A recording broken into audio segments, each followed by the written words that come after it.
Halo semua, perkenalkan nama saya Ayuningsi Raharusun dengan NIM 2020 40018. Di sini saya akan menjelaskan materi mengenai sistem saraf dengan 11 subtopik.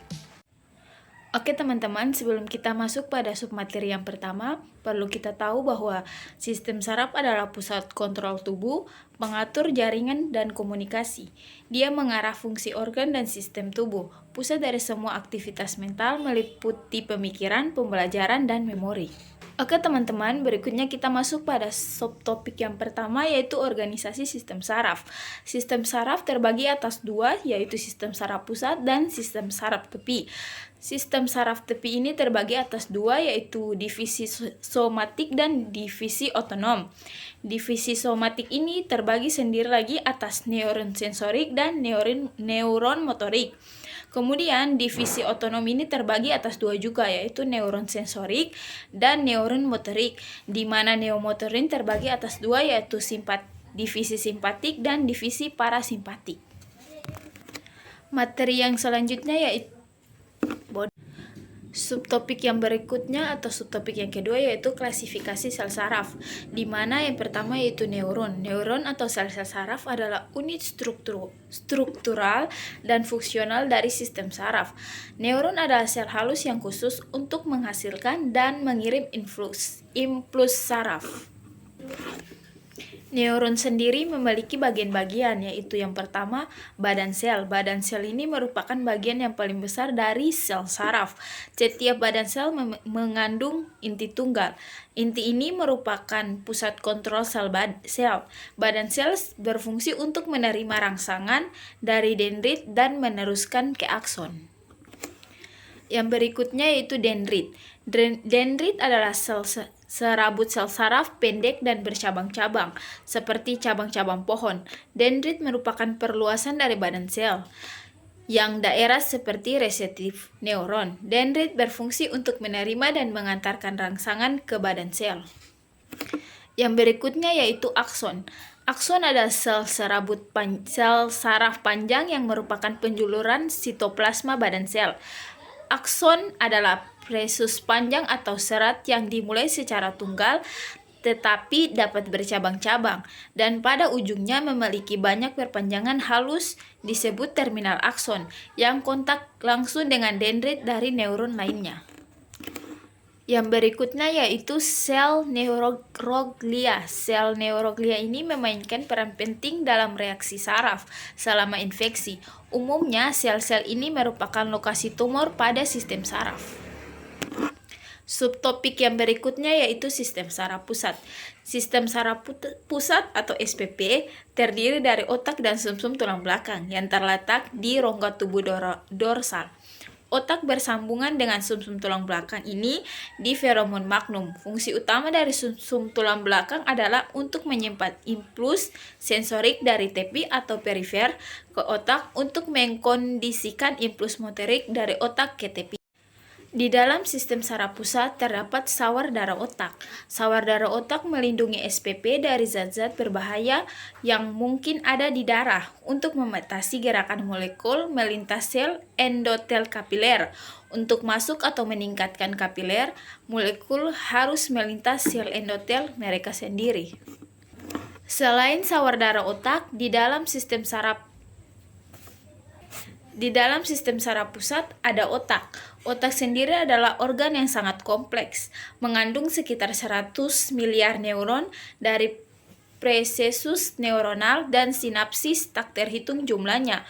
Otak terdiri dari 4 komponen utama yaitu otak besar, otak kecil, diencephalon, dan batang otak.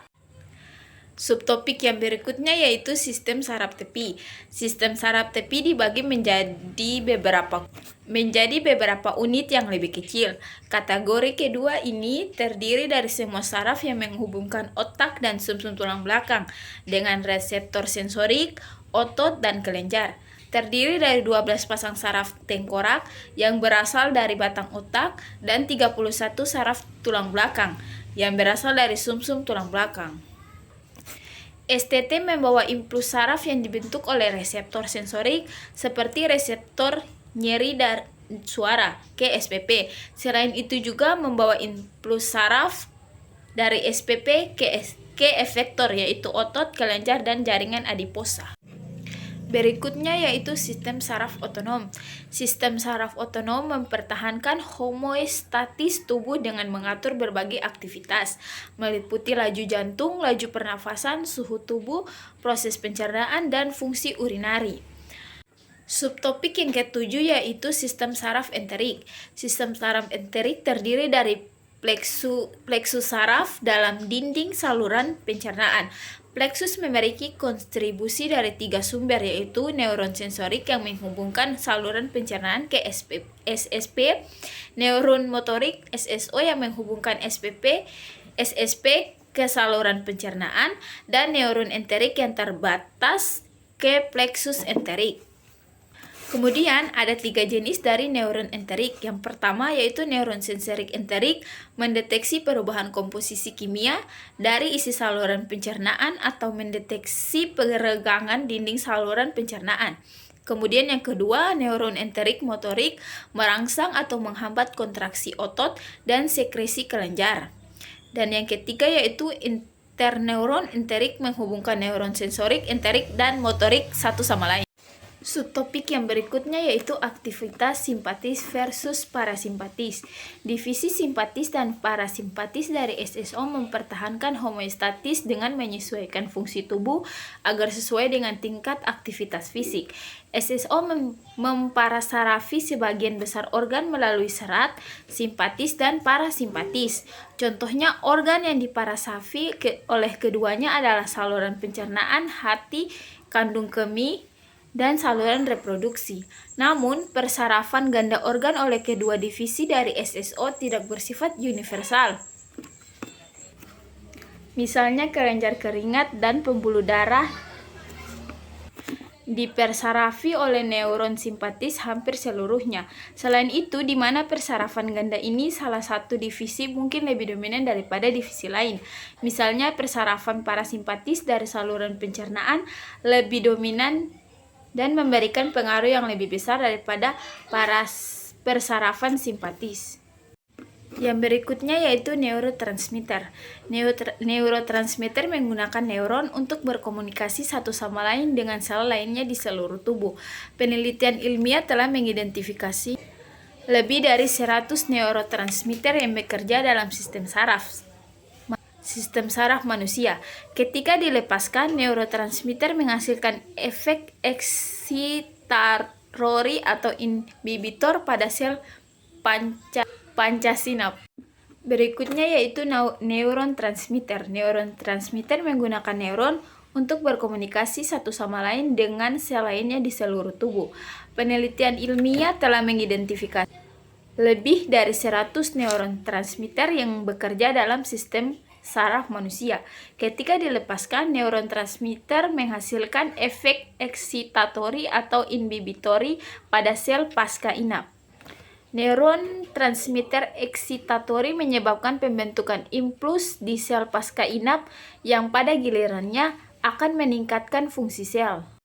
Subtopik yang berikutnya yaitu reseptor. Reseptor terbagi atas 2, yaitu yang pertama reseptor kolinergik. Reseptor kolinergik adalah reseptor yang di mana asetilkolin terikat dan dikelompokkan sebagai reseptor nikotinik atau muskarinik. Pengelompokan reseptor ini berdasarkan penemuan laboratorium di mana nikotinin terdapat terikat ke beberapa reseptor kolinergik, sedangkan muskarin beracun dapat terikat ke beberapa reseptor kolinergik lainnya.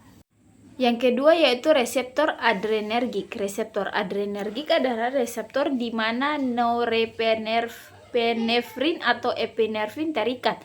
Mereka terletak di membran plasma efektor yang dipersarafi oleh divisi simpatis. Respon sel terhadap pengikatan norepinefrin atau epinefrin ke reseptor adrenergik dimediasi melalui protein G. Subtopik yang terakhir yaitu pengaruh sistem saraf otonom. Kemampuan individu untuk mempertahankan homeostatis bergantung pada aktivitas regulator dari SSO. Banyak regulatori SSO terjadi melalui proses refleks otonom, tetapi input dari cerebrum, hipotalamus, dan area lain dari otak, memungkinkan pikiran dan tindakan sadar, emosi, dan aktivitas SSP lainnya untuk mempengaruhi fungsi otonom. Refleks otonom seperti refleks lainnya melibatkan respons sensorik, neuron sensorik, interneuron, dan neuron motorik, dan sel-sel efektor.